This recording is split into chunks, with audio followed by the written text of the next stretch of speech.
Hey, and welcome back. In today's video, guys, we're going to discuss the four major market phases. These are going to be critical to know as you're navigating the markets. When you know where you are in the market cycle, you can begin to trade with a clear mind and execute trades at the appropriate times, or even at certain times, know when to sit out completely and wait. So we're going to jump right into the schematic we have on screen. This is a very classic Wyckoff logic market phase schematic. It shows all four major market phases in a basic layout. If you take a look at the top left of this schematic, you'll see the four major phases are as follows. We have accumulation, markup, distribution, and markdown. These four market phases, they act as guides for us and should only be used to determine where you are in a cycle to help you form a bias. We don't use these phases as confirmations for entry. We'll actually cover more of that in later videos. So let's break this schematic down, guys. We start here at the accumulation phase that you see at the bottom left of the schematic, where we can see smarter money start their collection of the asset. This is also known as a cause phase, meaning it will eventually have an effect on the future price. During this phase, when it becomes clear, we would want to be on the buy side for when that effect hits, right? When that effect hits, that's going to be the markup in the next stage here. So we have kind of a cause and effect type analysis. The accumulation is the cause, and the effect of that cause is price moves up, right? So during the markup phases, the effect phases, price gets more volatile and typically aggressive in its moves. So when we're in these effect phases, we're not really looking to add on to our positions. There are some situations in which we will attempt to scale in or add more, but typically we want to only take entries in the cause, the accumulation, and distribution phases, and leave the effects, the markups and markdowns for just our gains, and not really looking to add more risk in those areas.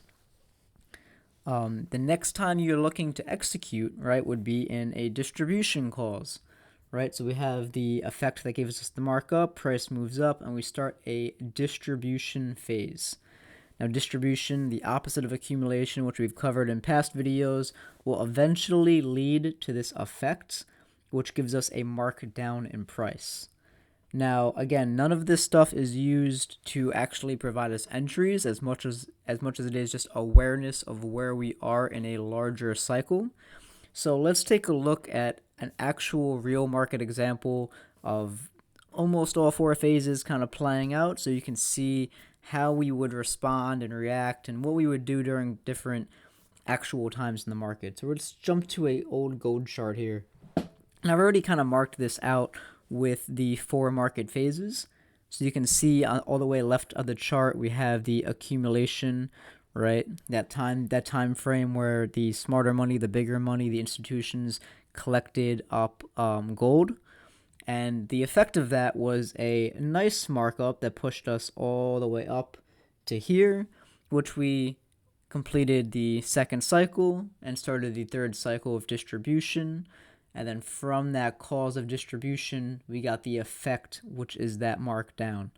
Now, when we're looking at this, guys, this is analysis that you're going to do when you first sit down at your charts, right? Whether it's a new week, a new month, a new year, right? Whether you're looking at a new asset for the very first time. When you sit down and you assess, the first question that you should have is, hey, what market phase were we recently just in? Now, I don't use what market phase are we currently in. I actually look for the last clear-cut, already finished market phase. So if we were looking at this chart and this was current price here, even though it's pretty clear that we are kind of marking down, we want to look for that last phase, which is the actual distribution phase, because we haven't really ended the markdown yet. So we want to take that into consideration, that the last thing we did was distribution, and now we're looking at the fact that we're currently in a markdown, right? And then from there, you can sit there and you can make a few assumptions. It's like, okay, well, this asset has already distributed, price is moving down. If I was looking to buy it, even though price is moving down and coming to me, I may want to wait for a case of accumulation, right? I want to wait for a cause in the market before I look to get into it. On the other hand, if you had come to this chart and the distribution had either was just finishing or had just finished, you might be in a different state of mind where you're like, okay, well, prices have just started to distribute or just finished distributing. Maybe now I can actually look and ride this distribution, this markdown, down to the downside and do some short selling.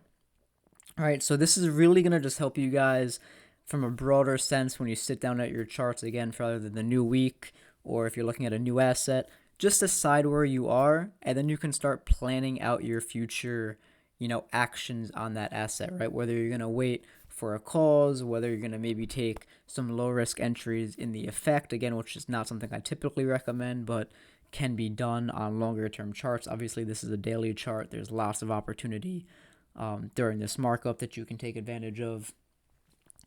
But really, these 4 market phases, guys, just act as reference points for you to know where you are.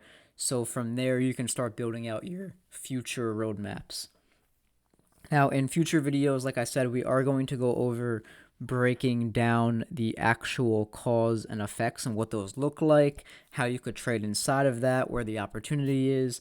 But for this video, I just wanted to keep it super simple, keep it so you guys can understand the 4 market phases, and hopefully start going back and back testing this, right? Seeing where periods of accumulation happen, what kind of effect that had on the market afterwards, and then looking for periods of distribution, which obviously then have the effect of the markdown. And that about sums up the 4 major market phases, guys. Make sure you guys subscribe for future content on how to take entries with inside of this, as well as further analysis. And if you guys have any questions, comments, or concerns, feel free to leave them below this video, and I will get them answered for you. Thank you for tuning in.